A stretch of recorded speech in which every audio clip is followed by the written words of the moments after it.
Well, good afternoon. My name is Alan McCoy. I am Director of Startup Support at the University of Maryland's Ventures. And I'd like to extend a warm welcome to everyone who joined us today for the next installment in Startup Fundamentals workshop series. Both the live webinar audience and those watching a recorded version on our Startup UMD YouTube channel. This workshop series is offered by Ventures with collaboration from MTech at the Clark School of Engineering and Dingman Center for Entrepreneurship at the Smith School of Business. Everyone in the live session, please feel free to submit questions using the Q&A function at the bottom of your screen. We are recording the session and will be posted on YouTube, so you can remain anonymous if you wish to do so by selecting the Remain Anonymous option. So today, I am very pleased to welcome Glen Hellman. Glen is a very well-known local entrepreneur, angel investor, startup coach, CEO coach, and he also is an instructor in I-Corps program here at the University of Maryland. Glen also served as entrepreneur in residence both at the Dingman Center and at Ventures, so he has been a supporter of entrepreneurs at the University of Maryland for a very long time, and he is a regular workshop speaker in our series. So thank you so much, Glen, for your continued support. And today, Glen will talk to us about a topic that we all hear a lot about, product market fit, but it's not quite clear what is it. So thank you, Glen. Thank you. I'm going to share my screen. And so welcome, everybody. We're going to talk about product market fit. Particularly, a lot of what we'll be talking about are things that we teach in the I-Corps program. And if you are a member of the University of Maryland community, the I-Corps program is available to you free of charge. And I'll have a link of how to get there later. But let's talk customer market fit. Before we do that, let me tell you who the hell I am. So I graduated from Maryland in 1978, before any of you, I am sure, were born. And ever since then, I've been involved in startups. I've had multiple 8-digit exits, and that's 8 digits to the right of the decimal point, not to the left. I did 10 years working for private equity investors as a turnaround CEO. For the last 15 years, I split my time between being an executive coach, and for the last 3 years, the other time is spent as an I-Corps instructor. I also wrote some books if you want to make me some money. So that's the only pitch. If you want to contact me later, here's my email and my web address. So let's talk about your invention, your idea, what you want to do to become an entrepreneur. The first question you have to ask is, do people want it? The next question is, can I build it? And the last question is, if I build it, will they come? Can I get people through the door? And maybe they won't. So for those of you who don't know, the owner, not the inventor, but the owner who bought the Segway, does anybody know how he died? He died on a Segway when he went over a cliff. Segway is, yes, I can build it. It's very difficult to build. Yes, people want it, but people weren't willing to pay, and not enough people wanted it to make it a viable business, and so it didn't meet customer market fit. As a turnaround exec, I did 5 turnarounds in a little over 10 years. And I will tell you that 3 of those had no customer market fit, and we just closed them down. Startups aren't the only ones who fail. Some of the largest companies in the world have introduced products with no customer market fit. So how do we avoid this problem of building stuff and trying to take them to market and not being able to sell it? To founders, many people look at their company as if it's their baby. And If any of you have children, or if any of you, most of you probably have had or had parents.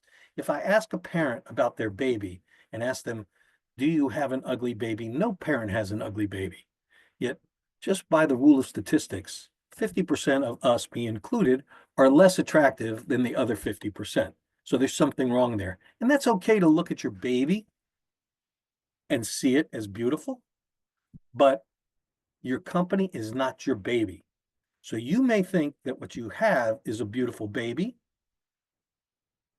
but maybe you're looking at it through rose-colored glasses.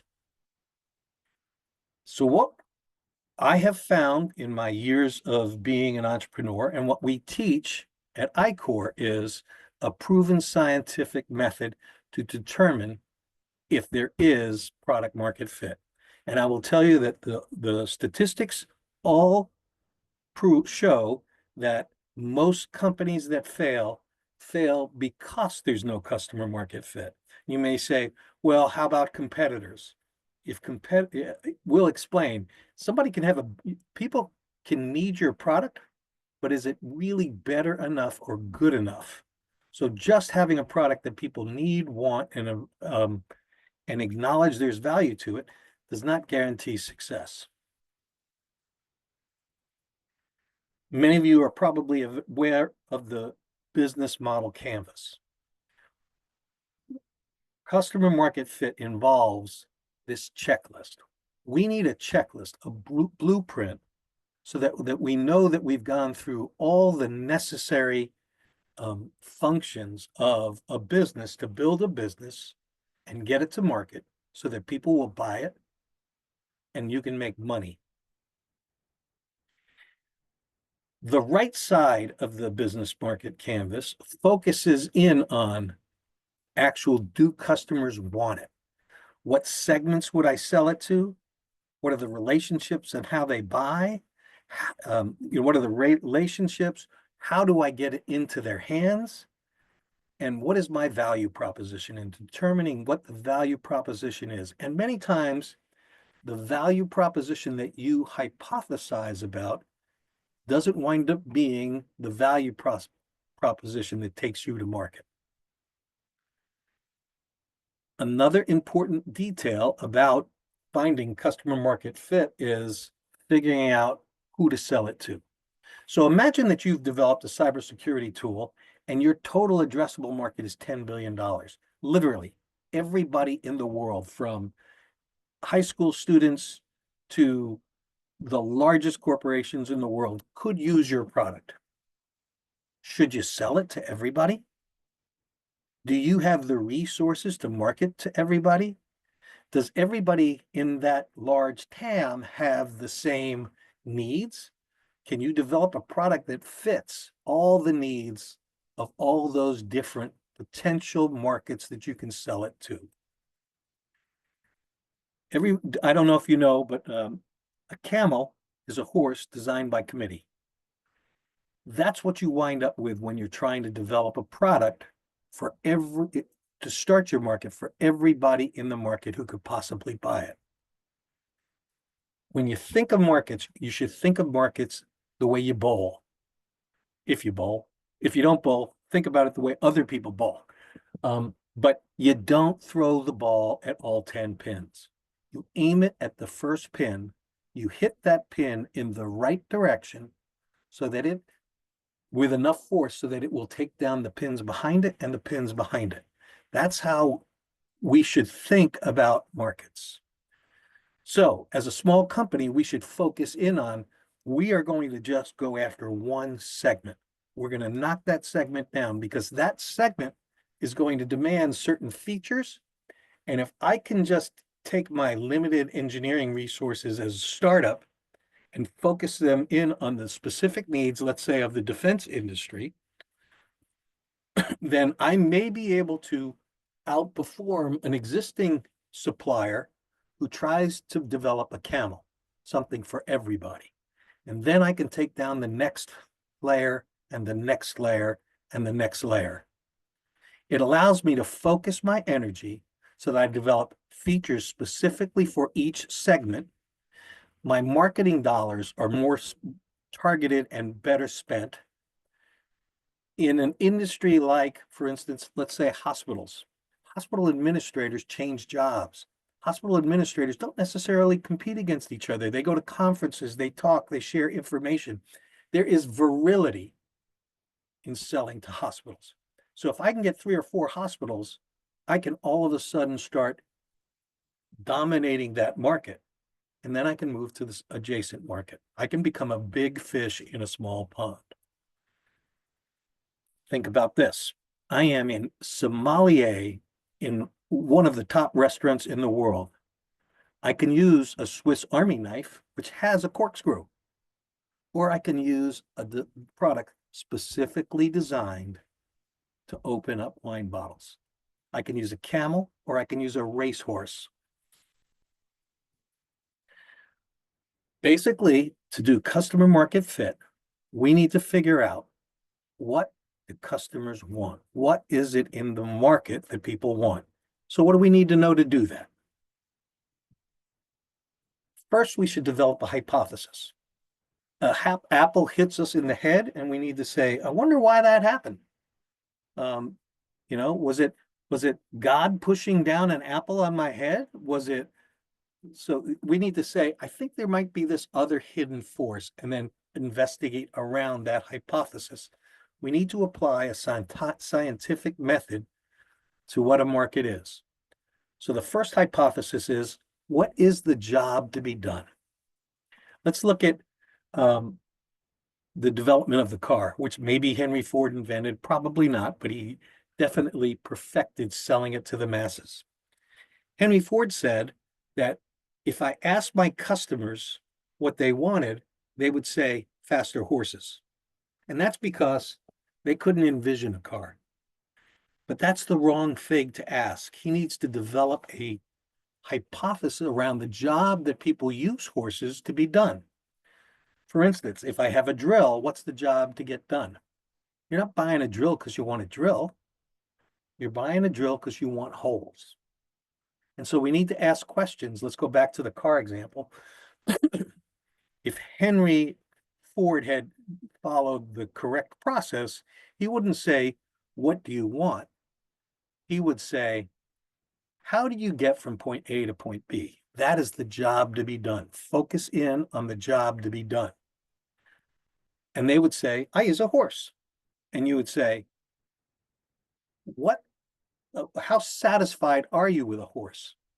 And they might say, I'm pretty satisfied, because they don't have any other conveyance to judge it against. But you might say, how satisfied are you with the ability for a horse to go 100 miles at high speed? And you want to quantify it on a scale of 1 to 10, 1 being low to 10 being high. Asking those types of questions that are quantifiable about the job to be done is the first step in determining customer market fit. And before that, what we need to determine is, what is the job that my target market is trying to accomplish?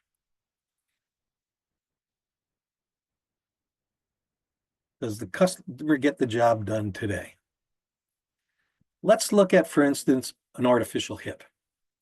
If I developed a new artificial hip, besides asking questions, I need to decide who I'm going to ask. And those people have different needs depending on the role they serve in the market.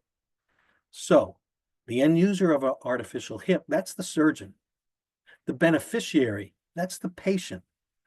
The decision maker, that's the hospital GM. Influencers are, will insurance pay for it? Will insurance pay 100% for it? Will the FDA approve it? So I have a lot of different constituents that I need to understand how they interact in this ecosystem.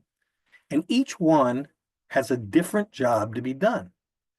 So the patient's job is, I want to walk, and I want to walk without pain. And I want to walk the way I did when I was 15 years old. The surgeon's job is, I want to be able to quickly, effectively, and with very few complications, implant a hip. That's the job they want to do, and that's what I would interview around. The hospital decision maker, general manager wants to not get sued, make a profit, make sure that his hospital has a good reputation. His job is to make sure that patients walk out of there happy, that insurance companies reimburse him, and that nobody sues him. So we need to understand the job to be done. We need to have a hypothesis around that. And then we need to test value around the job to be done. So how much better does your product have to be for someone to stop doing what they do today and do something else? For instance, if you were a Salesforce user, Salesforce being the CRM software, it takes hundreds of hours, thousands of dollars to get it installed, to train the people who use it, to do all the integrations that need to be done. It's a very large job. There's a switching cost. So if you have a better Salesforce CRM than Salesforce, and it's only 10% better, all of the effort to move from one thing to the other, 10% is probably not good enough for somebody to move from one to the other. And you need to understand that. We need to test value. To do that, we need to understand, starting with hypothesis, we need to know, how do customers make decisions? How do these people in different roles make decisions? We come up with a hypothesis and create a list.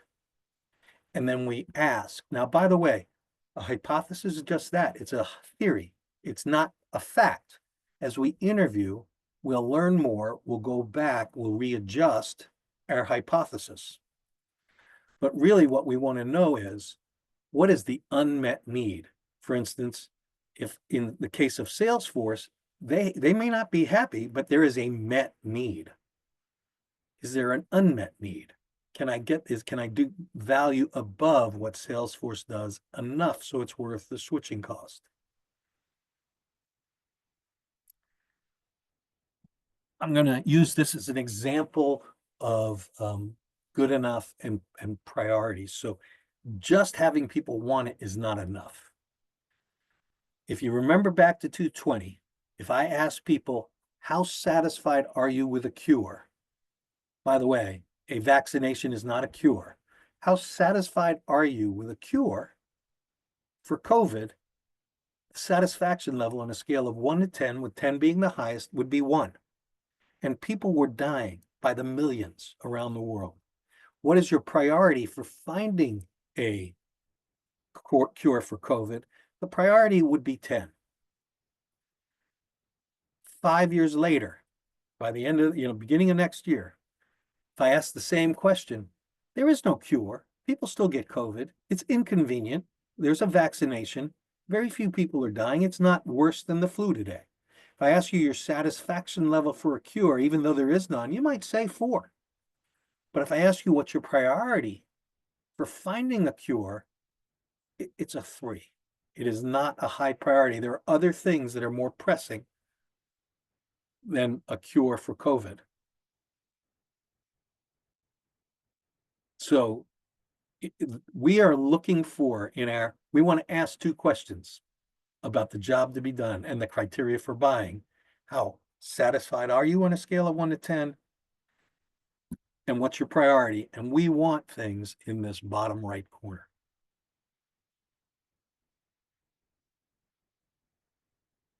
And again, will customers perceive enough net positive value where they'll switch?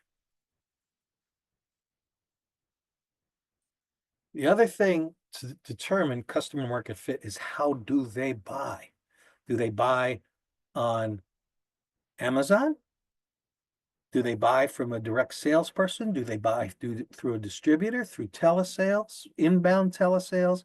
How do people buy? So you need to understand that. And that's one of the questions that you need to understand. You have to have an hypothesis, and you have to validate it. for your customer market fit, because how am I going to get this in their hands? And the way to do that is to interview, interview, interview. What do you need to know? So, satisfaction and priority, we hit that. Who are the people involved in a decision? Very important, because you need to, each one of them has a different type of criteria. They have a different job to be done and a different criteria. And if you only interview, if I only interview patients, would you like a better hip replacement that lasts longer, is lighter, and you can go through metal detectors without hitting them off? What are they going to say? Yes, but they're not the decision maker. Their general practitioner is the one who recommends a doctor. The surgeon and the hospital you go to will determine which hip you have. So you have to understand the entire system, and you need to talk to all of the different people in all of the different roles in the segment that you have decided is the segment you want to chase. How do you do interviews? You should be doing, you can get the best.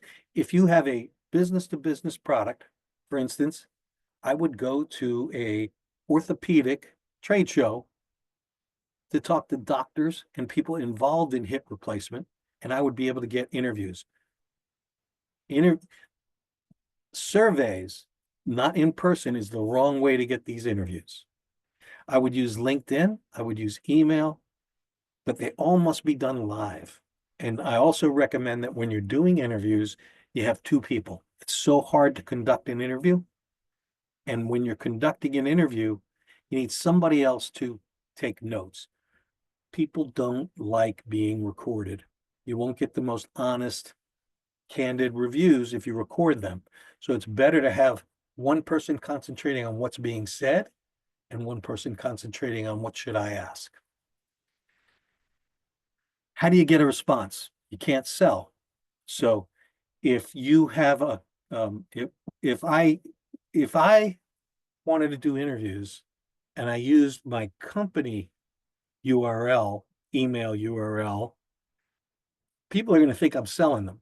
If I use my university edu, I can say, and it would be truth, I'm doing university-based research.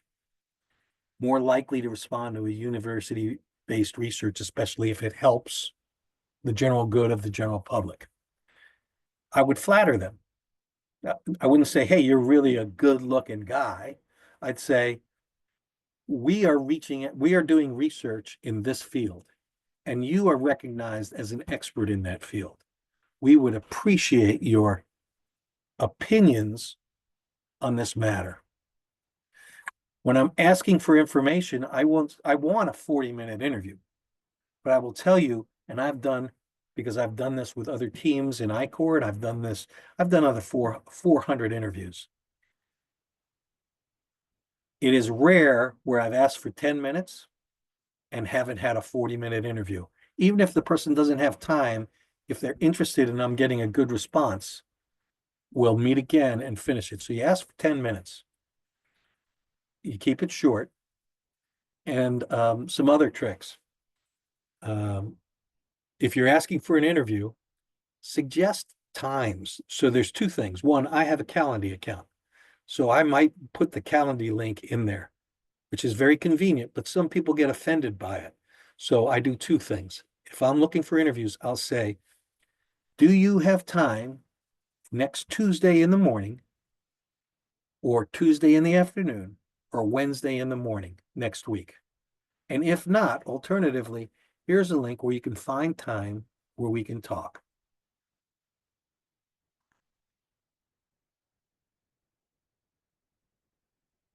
When you think you found customer market fit, it's very important to keep going.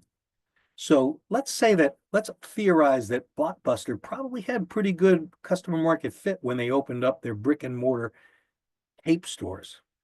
And they did change their format to DVD. And when Netflix came out and started mailing DVDs, Blockbuster started mailing DVDs. But one of these companies kept interviewing, stayed in touch with the market, and as market needs changed, these companies completely changed. Blockbuster, I think they might have just closed the last Blockbuster it was in Alaska about 3 years ago. But Netflix is no longer sending out discs. Not only are they a streaming company, they're a production company. They're a behemoth. And that's because they kept asking questions. So, how can you do this better? How can you ensure that you're following this good scientific program? Check out I-Corps.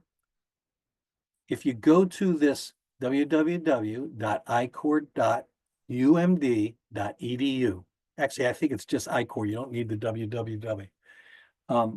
You'll see there's a place to register. When you register, we have this online class that's about 80 minutes of videos. It takes about 4 hours to do the workbooks, and that gets you halfway there. And then if you want to continue for no money, you can have an interview with one of our instructors, and we will admit you to the class that we do over Zoom, which is 3 successive Fridays in a row from 8:30 in the morning to 11:30. By the way, I know I was a student at Maryland and I was never awake at 8:30, but I had a better excuse than you guys because the drinking age was 18. You better not be drinking. Sorry. So check out this I-Corps program.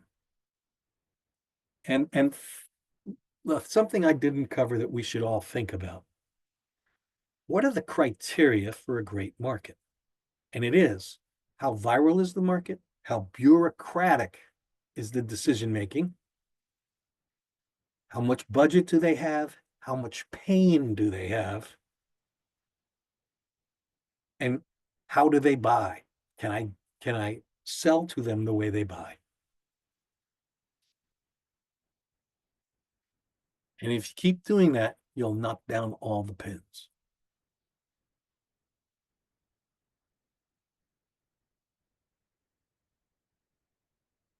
And I'll open it up for questions. Thank you, Glenn. I posted the I-Corps link into the chat for Thank you. everyone to see. Yeah, so you can just click on that, and there are ways to register. Whether you don't have to be a University of Maryland student to actually register and access the content. Anybody in the world can access that content. And then in terms of to get to the class, to be able to be entered in a class, you actually only have to be a resident or have a business at Maryland. Right, so you don't have to have affiliation. So, all right, so other than I-Corps, does anybody have any questions or comments on what Glenn was discussing? Or maybe you are brave enough, ask questions about your specific business or business idea. You can also raise your hand and I can unmute you, or you can submit your questions via the Q&A, also anonymously. And I see we have a few familiar names in the audience. So if you want to ask a question and you're not shy, let me just tell you something. If you want to ask me a question after this, outside of my I-Corps time, I charge $400 an hour. It's free right now.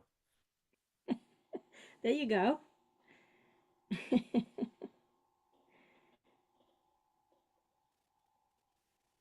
Chickens. Well, I don't see any questions, so you're gonna have to then connect with Glenn and pay him $400 an hour to ask any. Or you can also go through the I-Corps, and I know there's at least one person here who has gone through I-Corps in the audience. So you can connect with Glenn that way as well, or just shoot me an email. And then again, it's free again. And one of the things about I-Corps is we have 47 mentors who are available for office hours, and all of the I-Corps instructors do office hours. So again, I'm free. I am no charge, when you do office hours with me under I-Corps. Yep. Thank you.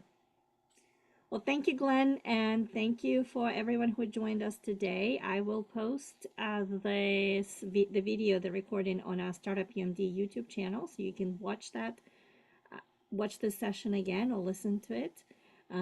Thank you so much to everyone who joined, and thank you, Glenn, for doing this for us. Have a great day.